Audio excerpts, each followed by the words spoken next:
Você decidiu começar 2026 com a sua marca, só que você não sabe por onde começar. Você talvez tenha ideia de um produto, tenha ideia de um projeto, tenha uma ideia inovadora que você sabe que vai comprar, mas e aí, o que eu faço com isso? Então, aqui nesse vídeo eu vou te mostrar uma linha do tempo exata do que você precisa levar em conta na hora de criar uma marca. Meu nome é Alder Lagos, eu sou consultor de marca, eu trabalho tanto com identidade verbal quanto em identidade visual, com criação de marca, construção do zero de uma marca, até estratégia de publicidade. E nesse vídeo aqui eu quero te ajudar a entender qual é a linha do tempo que você deve levar em conta na hora de desenvolver a sua marca, de praticar o seu branding, de tirar esse projeto do papel. E eu quero deixar uma coisa clara aqui, você vai aprender nesse vídeo vale tanto para uma marca corporativa quanto para uma marca pessoal, tá bom? Então todo esse processo vai ser interessante na hora de você colocar em prática ali tudo que você já pensou que vai funcionar nesse ano 2026. Então, vamos lá. A primeira coisa que você levou em conta ali e o adendo. Acho interessante você ir anotando tudo que eu vou falando aqui para você criar literalmente uma linha do tempo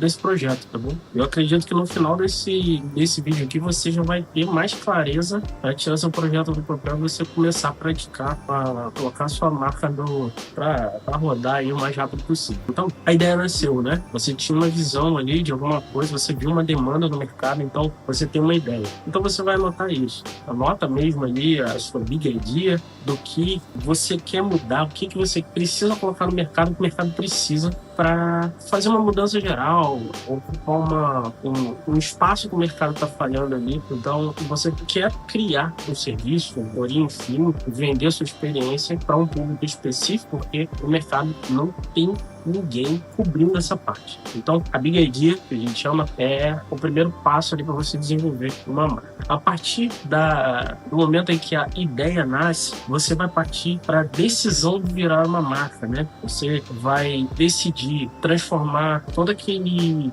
produto em serviço e assumir e construir algo maior. E aqui, quando a gente fala disso, eu estou falando de uma consciência de marca, né? Porque não adianta de nada você iniciar um projeto sem ter consciência de que você vai se tornar uma marca, o seu produto vai se tornar uma marca de verdade. E a partir do momento que você já tem isso decidido na sua mente, aí sim a gente pode partir para o ponto fundamental, que é o posicionamento, você ter uma clareza de posicionamento. Aqui a gente vai falar de clareza de posicionamento. Quando a gente fala de clareza no posicionamento, né? Quando a gente fala disso, de posicionamento, é até um termo que foi banalizado em algumas redes, em alguns grupos, em que o posicionamento se tornou você padronizar um estilo, sei lá, cortar o cabelo igual, usar roupa igual todo mundo usa, ou então falar do jeito que todo mundo fala, não. Quando a gente fala de posicionamento, eu até anotei aqui na minha colinha algumas perguntas que você tem que levar em conta. Por exemplo, quem é você no mercado?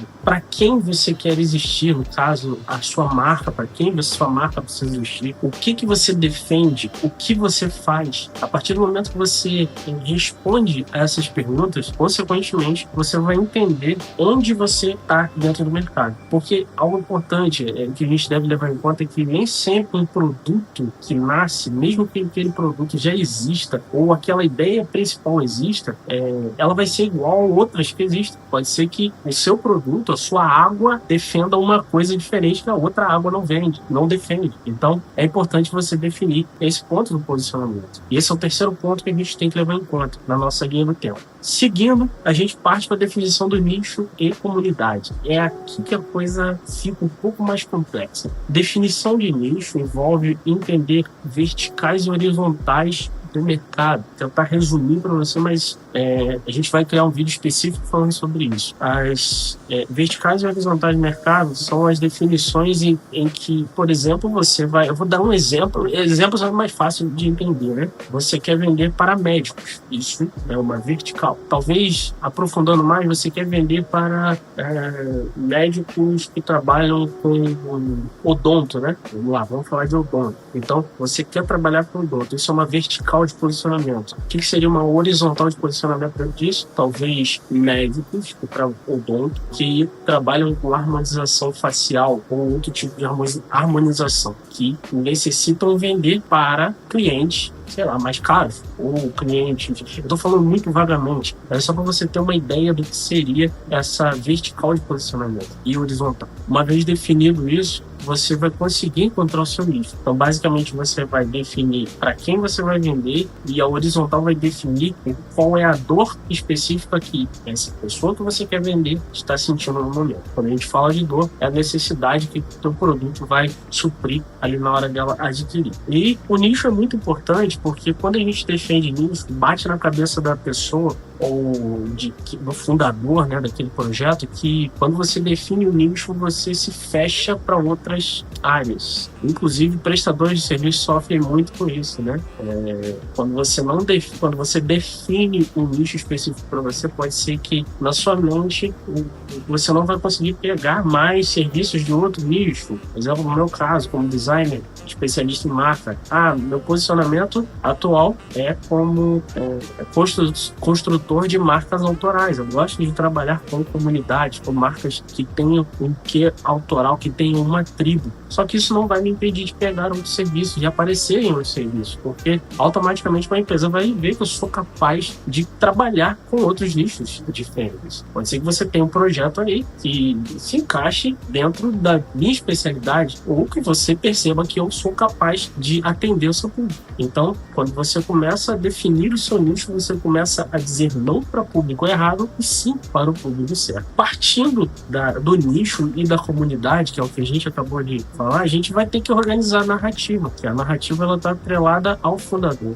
Então, vamos explorar um pouquinho sobre a narrativa. O que quer dizer isso? Então, aqui a gente já tem clareza no nosso posicionamento, a gente sabe onde nosso produto está, a nossa marca vai estar no mercado, a gente já sabe para quem a gente vai vender, que dor a gente vai conseguir curar dentro daquele nicho do mercado, e agora a gente vai trazer um pouco da narrativa. A narrativa ela está muito atrelada à história do fundador, como eu disse. Então, você precisa colocar em ordem as suas ideias, né? Transformar essa visão que você tem de que o mercado precisa dessa solução que você está querendo vender, de seu produto, enfim, em uma mensagem clara para o seu público. Porque é aqui que está a chave da coisa. Quando você tem um posicionamento, você tem uma ideia clara que você defende, você explica para as pessoas o porquê que aquele produto nasceu, não tem limite, é sério. Essa parte principal de como as pessoas compram produtos, até mesmo produtos muito caros, sem nem pensar. E elas, inclusive, depois de comprar os produtos caros de uma marca que tem uma boa narrativa, elas fazem propaganda daquela marca de graça. Então, a definição da narrativa é muito importante. Explicar para o seu público qual é o objetivo principal de você estar vendendo aquele serviço, você está se posicionando, você está seguindo aquele nicho, que dor que você soluciona e por que você está no mercado. A partir disso, a gente vai para o sexto ponto, que é a questão da construção da identidade verbal. A identidade verbal é a maneira como você vai comunicar essa narrativa para o seu público. E aqui a gente está falando de tom de voz, a maneira como você fala, como você vai comportar a sua linguagem, vai ser um ponto de vista de como você vai mostrar a sua comunicação e a forma de você se comunicar. Isso aqui também está muito atrelado à questão da publicidade na rede social. Isso aqui pode ser uma maneira também de você entender, é a maneira, a linguagem que você usa ali na hora de você falar, narrar um reels, fazer o manifesto da sua marca, ou então gravar uma publicidade, criar uma publicidade externa, interna, botar um outdoor. Então, a maneira como você vai falar certas coisas, algumas palavras-chave que você vai usar, ali vão estar atreladas à sua identidade verbal. Uma vez definido, seu público vai se identificar com isso e vai comprar com mais facilidade seu produto. Quando a gente fala aqui de tom de voz e identidade verbal, você pode ver, por exemplo, se você pegar os na rede social, né, nas redes sociais, alguns criadores eles têm algum jeito diferente de falar. Alguns criadores são mais agressivos, mais direto, falam mesmo na cara, outros são mais meigos, eles falam com mais calma. Eles usam certos tipos de palavras, repetem algumas palavras inconscientemente, você entende com o tempo que são interessantes. Então, isso é a identidade verbal de uma marca, é a maneira como você comunica tudo que a gente já viu até o momento para o seu público. Depois disso, a gente tem o sétimo ponto, que é a comunicação constante. Essa parte aqui a gente está falando de branding, prática. Branding não é mais a marca, né? A gente está falando da prática da marca. Essa é uma das partes mais difíceis de ser executadas por uma marca, que aqui a gente vai precisar repetir constantemente a mensagem que a gente prega, mostrar com mais clareza onde a gente está no mercado constantemente, isso através de vários elementos. Então você precisa comunicar constantemente, conscientemente, o que você está defendendo com a sua marca. Partindo para o oitavo ponto, é a formação da comunidade. A gente já sabe que o público a gente vai trabalhar? Agora a gente precisa deixar eles em casa, tem que fazer eles se sentirem em casa. Então, através do que você vai fazer isso? Existem vários tipos de estratégia para você construir uma comunidade. Quando eu falo de comunidade, não estou falando de criar um grupo no WhatsApp, não. Estou falando de manter eles. Como é que você vai atrair? Algumas marcas hoje usam vários tipos de estratégia para manter uma comunidade fiel. Por exemplo, tem algumas marcas que mantêm um padrão de vestimenta, ou então eles investem em eventos exclusivos para membros da marca, para manter eles ali e atrair e fazer eles se conhecerem. Então, essas são algumas maneiras de você manter a comunidade. Existem maneiras mais avançadas e até mesmo uma explicação mais aprofundada que eu posso criar um próximo vídeo explicando isso. Mas, basicamente, a comunidade que vai fazer o seu LTV, né, que é o tempo de vida útil que o seu cliente está comprando seu produto, sua marca, e que ele vai se manter e vai ficar mais barato para você vender o seu produto. Então, a construção da comunidade é um ponto essencial de uma marca. O nono ponto, e um ponto essencial, vai ser a evolução da oferta. E quando a gente fala de evolução de oferta, é a gente observar tudo que a gente criou até o momento, toda essa linha do tempo que a gente fez. Nesse nono ponto, observar o que sua comunidade precisa e como ela vai querer o seu produto, e assim você vai evoluir a sua oferta. Existem inúmeros exemplos de marcas que adaptaram o seu produto por conta da comunidade que eles estavam atendendo. Então, a evolução da sua oferta ela está atrelada à observação de métricas, observação de comportamentos de todo o seu público. E por fim, 10º ponto, que é o que muita gente leva em conta que seria o primeiro ponto, é a identidade visual. Só aqui que a gente vai falar de construção de identidade visual. Porque uma vez que você entendeu todo o comportamento do seu público, entendeu o seu produto, entendeu tudo isso, aí sim a gente vai começar a trabalhar a parte visual. E quando a gente fala de identidade visual, a gente não está falando de logotipo somente, de fonte, de cores, não. A gente pode estar falando aqui de fotografia, de vídeo, vestimenta, trejeitos de como a sua marca vai apresentar os ícones da sua marca, talvez mascotes, enfim, é infinita a maneira como a gente pode adaptar a questão da identidade visual. Tudo isso precisa estar alinhado. Então, você viu que dentro desses 10 pontos, a gente precisa de estratégia para transformar uma marca comum, uma ideia em uma marca forte. E eu acredito que você tenha tido uma clareza, e eu espero que você tenha tido uma clareza maior aqui através desse vídeo para você construir sua marca agora em 2026. E é isso. Se você tiver alguma dúvida e ficou com alguma dúvida, deixa aqui nos comentários, que vai ser o maior prazer para mim responder. E até o próximo vídeo.